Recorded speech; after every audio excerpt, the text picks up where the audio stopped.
9월 5일 하나님의 말씀을 함께 묵상하겠습니다. 오늘은 열왕기상 1장 1절부터 2장 12절까지의 말씀으로 함께 하겠습니다. 양을 치던 목동, 골리앗을 물리친 소년 영웅. 우리 기억 속의 다윗은 준수한 외모의 소년이나 청년인 경우가 많습니다. 그러나 그 또한 시간 속에 자유로울 수는 없었죠.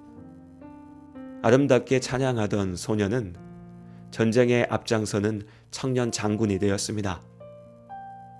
광야를 전전하며 멸시와 수모를 견디면서도 하나님께서 맡기신 소명을 잊지 않았던 중년의 시기를 거쳐서 마침내 이스라엘의 왕이 되었습니다. 왕으로서 영광을 누리고 그러나 또 왕으로서 죄악을 저질러 하나님의 회초리를 맞아야 했던 다윗. 이제는 몸은 지치고 쇠하였고 정신도 흐릿해져가는 노년의 다윗을 봅니다. 그래도 왕이니 대접받는 노년이 아니냐 생각할 수 있습니다. 신하들 역시 다윗이 기력을 회복하기를 바라며 애쓰는 듯 보입니다.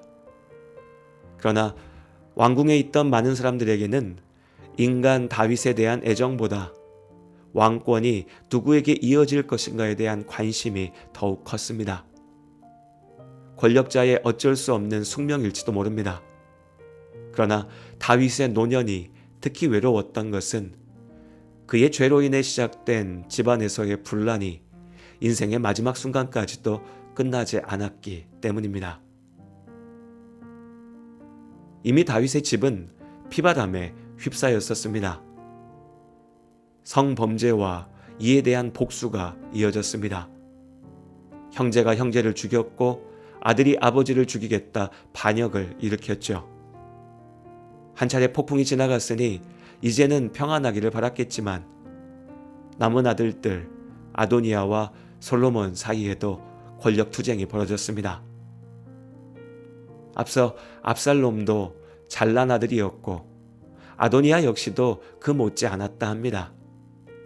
부모라면 누구라도 제 자식이 멋지고 잘나기를 바라지만 잘난 자식 자랑할 것 없다는 것을 다윗의 집을 보며 다시 배웁니다. 서로 잘난 아들들이 아버지의 자리를 차지하겠다며 싸워대는 모습을 보며 마음이 편할 부모는 없을 것입니다. 그렇게 외롭고 괴로울 다윗을 생각하면 안쓰럽다가도 결국 자신의 죄 때문이고 자신의 부족함 때문이었음을 보게 됩니다. 열왕기상 1장 6절의 말씀에 보면 아도니아가 자라는 동안 아버지의 꾸지람을 듣고 섭섭했던 적이 한 번도 없었다고 합니다. 자식을 속상하게 하지 않았으니 좋은 아버지였던 것일까요? 분명히 아닙니다. 어린아이가 자라 성숙한 어른이 되기까지 많은 실수와 실패를 거듭하는 것은 당연한 일입니다. 잘못하고 혼나면서 배우는 것이죠. 참으로 사랑하기에 가르치고 조언하는 것이며 때로는 꾸짖고 혼을 내야 합니다. 한 번도 자식을 섭섭하게 한 일이 없었다는 것은 사랑이 아니라 아버지의 책임을 다하지 않은 우유부단함일 뿐입니다. 생각해보면 암논이 성범죄를 저질렀을 때에도 압살롬이 형제를 죽였을 때에도 다윗은 제대로 꾸짖거나 혼내지 않았습니다. 무엇이 하나님 앞에 옳고 그른 것인지 제대로 가르치지 못했으니 결국 부모의 손으로 자기 자식을 죄인으로 만든 셈입니다. 무엇이 제대로 된 부모의 모습일지 다윗의 실패를 통해 우리 스스로를 돌아보아야 할 것입니다. 다윗의 우유부단함은 자식 교육에서 멈추지 않았습니다. 왕이 계승에 있어서도 그는 머뭇거리고 주저하였습니다. 이미 솔로몬에게 왕위를 넘기겠다 약속했으면서도 이를 지키기 위한 공식적인 절차는 마냥 미루고 있었던 것입니다. 다윗은 죽음을 눈앞에 두고 있고 후계자는 정해지지 않았으니 이제 형들이 모두 죽고 자신이 장자가 된 아도니아가 왕의 자리를 욕심내는 것도 당연한 일이었습니다. 다윗의 아들들과 그들 각자를 따르는 신하들은 서로 편이 나누어 대립하였고 군사들을 모으기 시작했습니다. 이스라엘의 왕권을 두고 다시 한번 내전이 벌어질 위기가 닥친 것이었죠.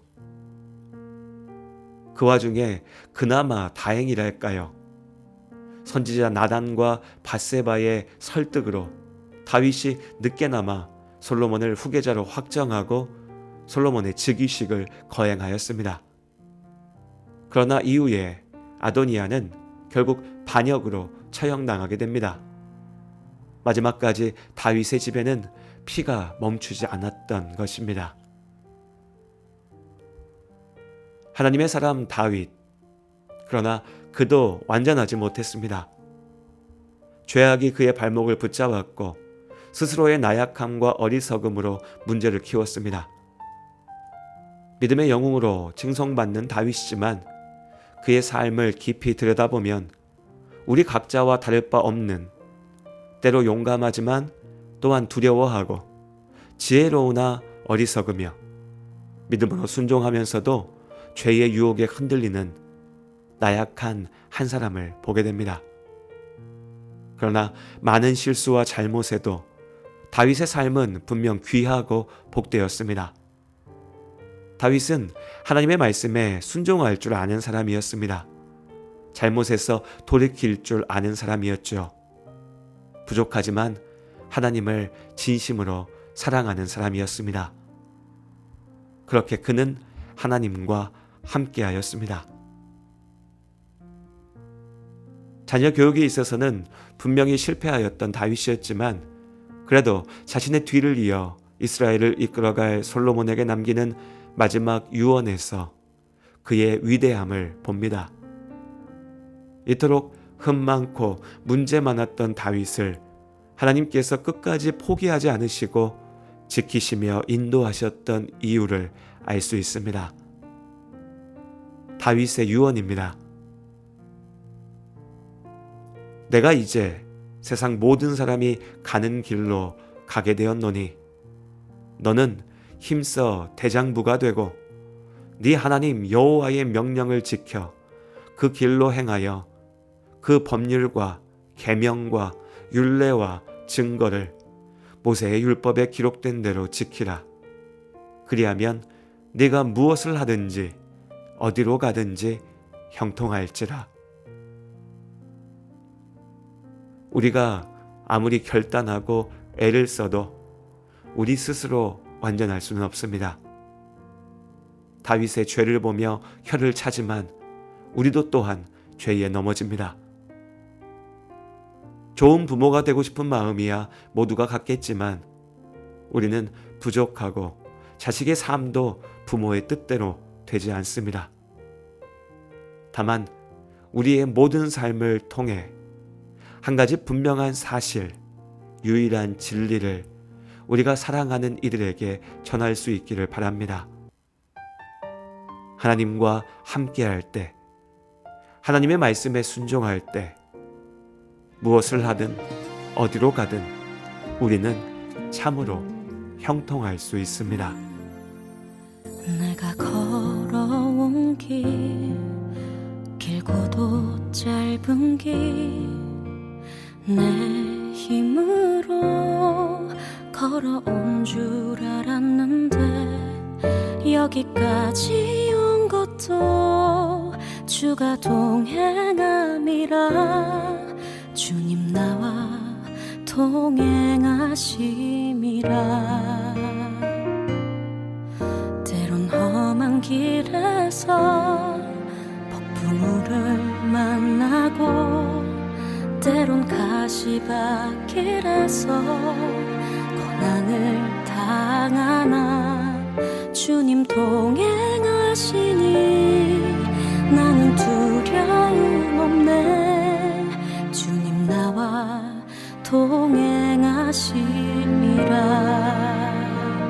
할렐루야 주 동행하시네. 할렐루야 주 동행하시네. 험한 골짜기 나 두려움